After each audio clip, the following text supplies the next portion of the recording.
कालीपद सरेन শ্রদ্ধেয় माननीय श्री স্পিকার कालीपद মহোদয়, আমার লোকসভা কেন্দ্রের ঝাড়গ্রাম ব্লকের চুবকা ৮ নম্বর গ্রাম পঞ্চায়েতের অধীনে আমদই ফেরিঘাটে কংসাবতী নদীর উপর অবিলম্বে একটি স্থায়ী সেতু নির্মাণ করা প্রয়োজন।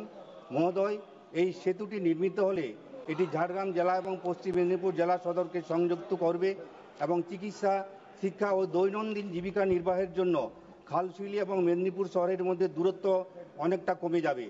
মহোদয়, বর্তমানে আমদই ফেরিঘাটে একটি অস্থায়ী বাঁশের সেতু নির্মিত হয়েছে, যার মধ্য দিয়ে প্রতিদিন খালশিউলি, মানিকপাড়া, লোধাশুলি থেকে শুরু করে গোপীবল্লভপুর পর্যন্ত কয়েক হাজার মানুষ নদী পারাপার করেন। কিন্তু বর্ষাকালে নদীতে জলস্তর বৃদ্ধির কারণে প্রতি বছর সেতুটি ভেঙে পড়ে। সেই সময় জীবনের ঝুঁকি নিয়ে বহু মানুষ ছোট নৌকায় নদী পারাপার করেন। স্পিকার স্যার, একইভাবে পশ্চিম মেদিনীপুর জেলার গড়বেতা ১ নম্বর ব্লকের সন্দীপুর গ্রাম পঞ্চায়েতের অধীনে শিলাবতী নদীর উপর কালিকাপুর কালীমন্দির ঘাটে আরেকটি সেতু নির্মাণ করা প্রয়োজন। এই সেতুটির ভৌগোলিক অবস্থান ৩টি জেলার সংযোগস্থল, যা বাঁকুড়া, হুগলি এবং পশ্চিম মেদিনীপুর জেলাকে সংযুক্ত করবে।